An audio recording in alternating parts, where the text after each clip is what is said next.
change, and everything is changed, nothing can be held on to the degree that you go with a stream, you see, you are still.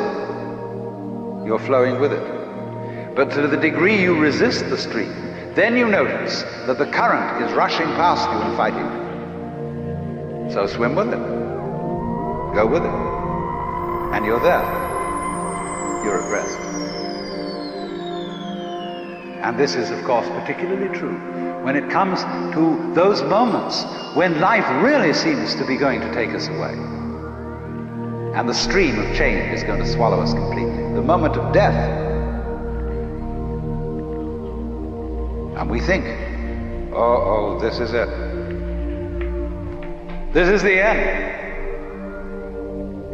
And so at death we withdraw. Say, no, not that. Not yet, please.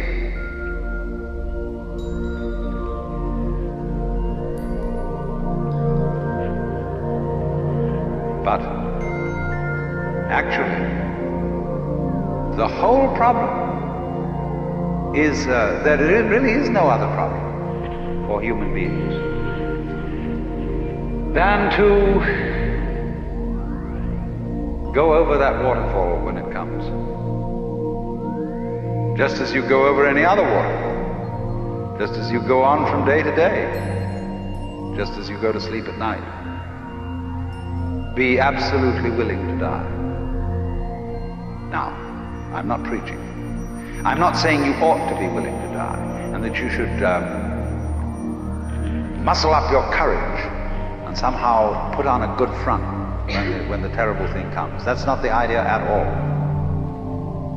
The point is that you can only die well if you understand this system of waves. If you understand that your disappearance as the form in which you think you are you, your disappearance as this particular organism, is simply seasonal. That you are just as much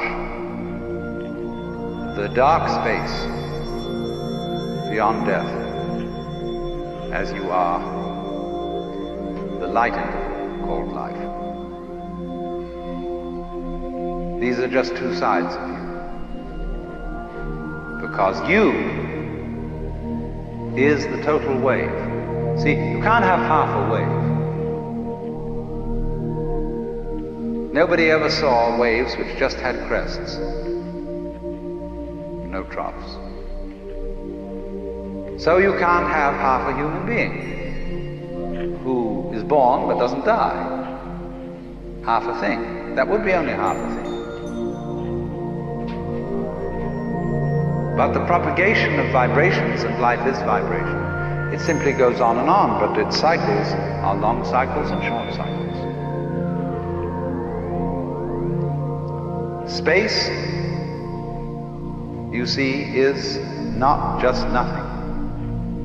If I could magnify my hand to an enormous degree so that you could see all the molecules in it, I don't know how far apart they would be, but it seems to me they would be something like tennis balls in a very, very large space.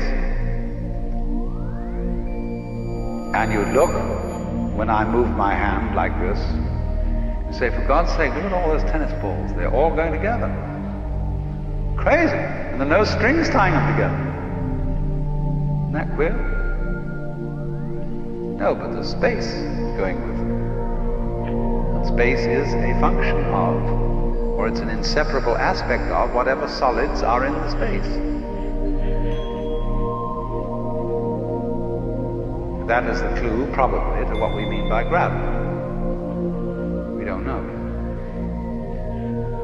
So in the same way, when those marvelous sandpipers come around here, the little ones, while they're in the air flying, they have one mind. They move all together. When they alight on the mud, they become individuals and they go pecking around for worms or something. But one click of the fingers and all those things are going zipped into the air. They don't seem to have a leader, because they don't follow when they turn. They all turn together and go off in another direction. Amazing. But they're like the molecules in my hand. So then, you see, here's the principle. When you don't resist change, I mean over-resist, I don't mean being flabby. When you don't resist change, you see that the changing world, which disappears like smoke, is no different from the nirvana world. Nirvana, as I said, means breathe out. Let go of the breath. So in the same way, don't resist change. It's all the same principle. So the Bodhisattva saves all beings, not by preaching sermons to them, but by showing them that they are delivered, they are liberated by the very fact of not being able to stop changing. You can't hang on to yourself. You don't have to try not to hang on to yourself. It can't be done. And that is salvation. Memento mori, be mindful of death.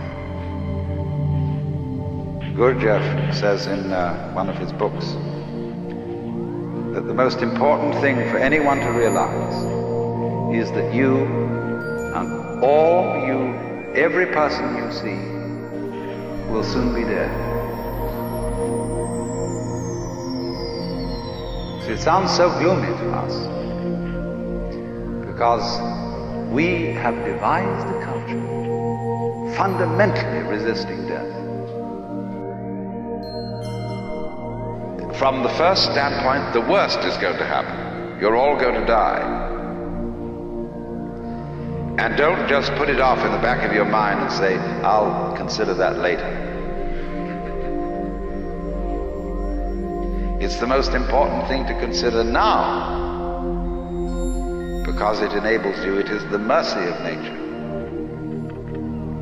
because it's going to enable you to let go and not defend yourself all the time, waste all the energies in self-defense.